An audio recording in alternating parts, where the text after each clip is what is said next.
my friends, welcome back to my channel. My name is Tori if you're new, and I am so happy that you're here.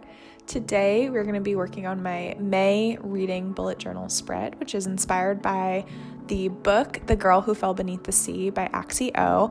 Specifically, the artwork that I tried to emulate and take inspiration from was from the Fairy Loot edition of this book. It is so stinking beautiful, and this book really just touched a special place in my heart. I went into it not expecting to love it as much as it did, and this book had me sobbing by the end of it. So I knew that I had to do my May bullet journal spread inspired by this book. That being said, please grab your coffee, your tea, your water, grab a snack, and we will get right into it. In my humble opinion, the best books are the ones that you walk away from and you're literally in awe of what you just read. And that was what happened to me with The Girl Who Fell Beneath the Sea. But I would love to hear what books had that same impact on you, because I will immediately add it to my want to read list on Goodreads. I love hearing about books like this where, again, it just has such an impact on you, and when it's unexpected, it's almost even better because you go into a book and you're like, yeah, I want to read this, and you walk away and you feel like that book just had a piece of your heart inside of it and you were able to uncover it and find it.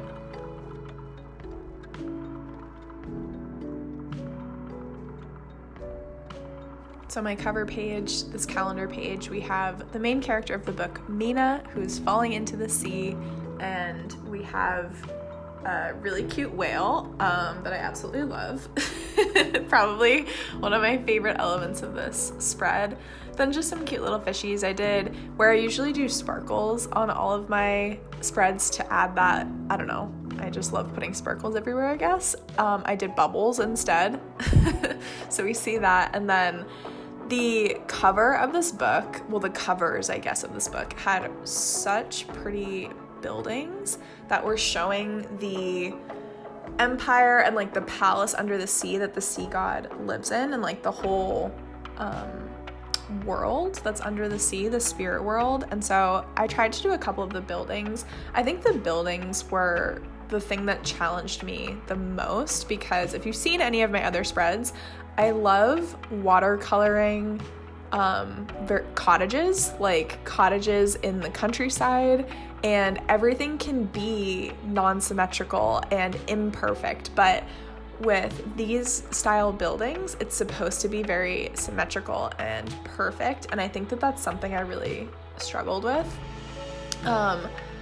I tend to shy away from things that have symmetry in them, which is funny because I do love drawing flowers, but flowers are not perfectly symmetrical, and that's the thing that I love most about drawing them, is you can have really wiggly lines and curves and imperfections, and it makes the flower look more real.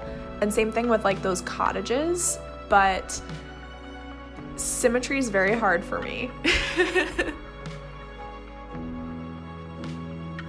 So this art style is definitely outside of my comfort zone, and by that I just mean I usually stick to a more muted or natural color palette, and the colors that were on this book and in this art style were very bright and not the most natural.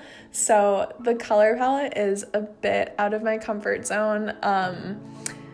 And also just this design, I usually stick to much more florals and like cottagecore. Anything is my comfort zone in terms of drawing or painting. And so this being ocean themed, because it's The Girl Who Fell Beneath the Sea, was difficult for me. I did struggle a little bit like mentally with this spread. I had to step away from it at one point because I just didn't want to look at it anymore. And I wanted to talk about that a little bit because the creative process is not always easy. I find myself beating myself up if I do anything that's out of my comfort zone. It's okay to be or get frustrated with your creative process. creativity has ebbs and flows, you know, like some weeks or months you're gonna feel really creative and really inspired, and you'll be able to get things out of your brain and put them on paper exactly how you want.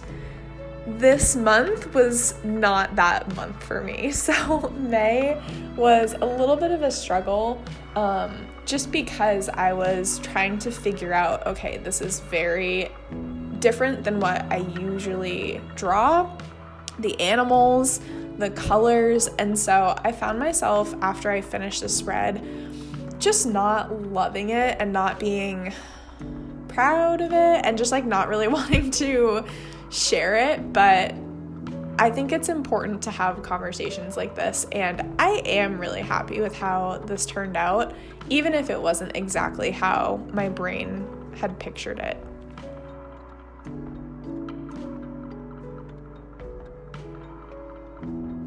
So these next 2 pages that we're working on is my to be read page, and then I kind of did like a superlative list on the right side here. So I did my to be read different than I have in the past months. So hopefully you guys like to see some different ideas and different ways to break out your to be read lists if you like to do to be read lists. So this month I did a box for library holds because I've been using my Libby app for a really long time.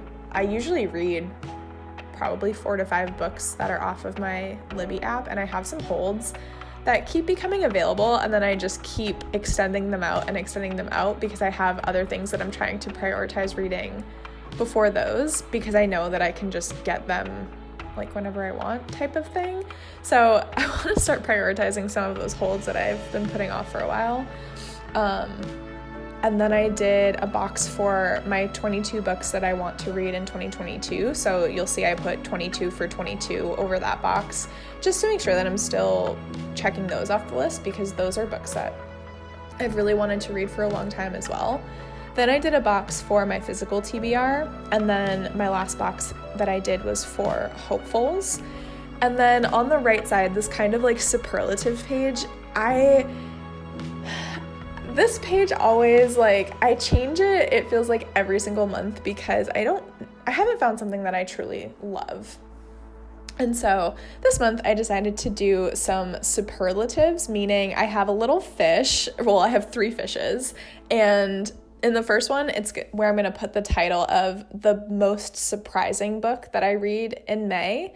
Then I have one for my lowest rated. I didn't want to put the worst book of the month, because then I feel like that trains my brain for each of the books that I'm reading during the month of May to be asking myself, okay, is this the worst? Is this the worst? And I don't like that. I want to read as I normally do. And then at the end of the month, what was the book that was my lowest rated? And it might be like, who knows? Maybe I'll have a really good reading month in May, and it might be like a 4-star or a 3-star book. You don't know.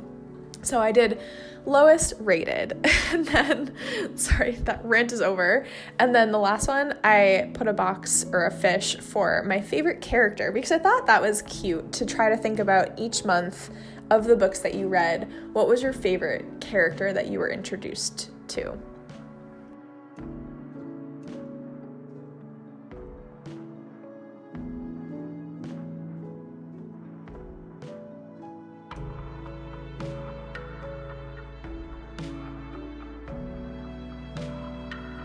If you'd ever like to see more content of me actually using my bullet journal and writing in them, and seeing more of these pages when they're actually like filled out and used, I post those pictures to my reading bullet journal Instagram, which is at Torytine Designs.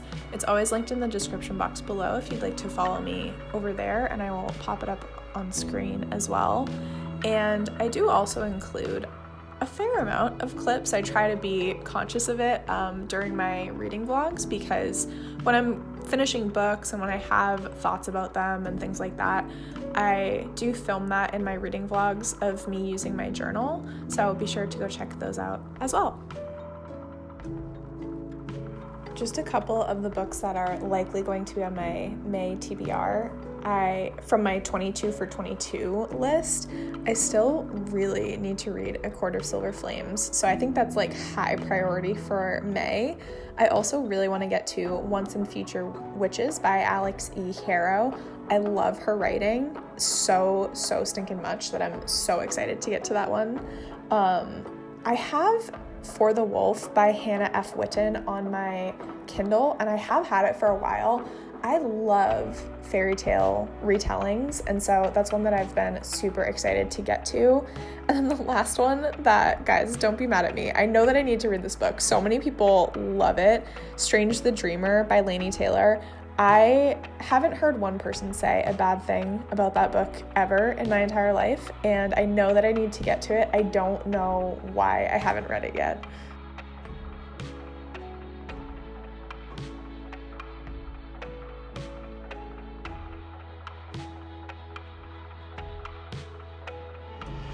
Now we're on to my page that I'm going to dedicate for my favorite quotes of May. I kept this really simple, as I usually do, and I just leave a lot of blank space for me to be able to write in my favorite quotes from the books that I'm reading for the month. And this page is a little bit different in terms of like the style compared to the other two pages. There's no like fishes or anything on it.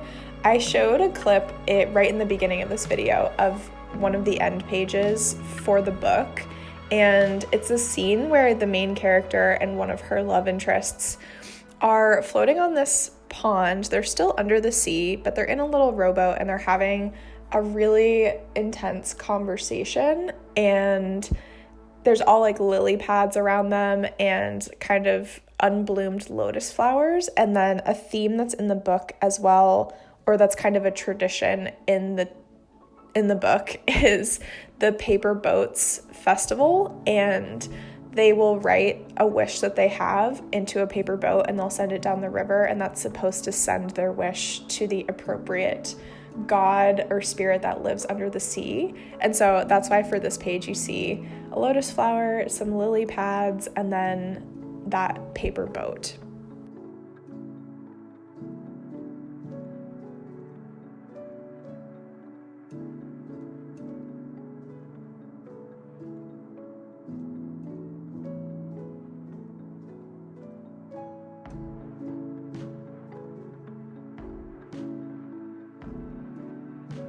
And then after I was finished filming this, I went back through a couple of the spreads and just added some details to the buildings, and yeah, just a couple details throughout. And then you get to see my last page where I do my favorite quote, usually of the month, but I did a quote from this book, which I absolutely loved. So this is my final flip through. I hope that you enjoyed this video. If you did, please be sure to give it a big thumbs up, subscribe to my channel if you want to see more, and I'll see you in my next one. Bye, friends.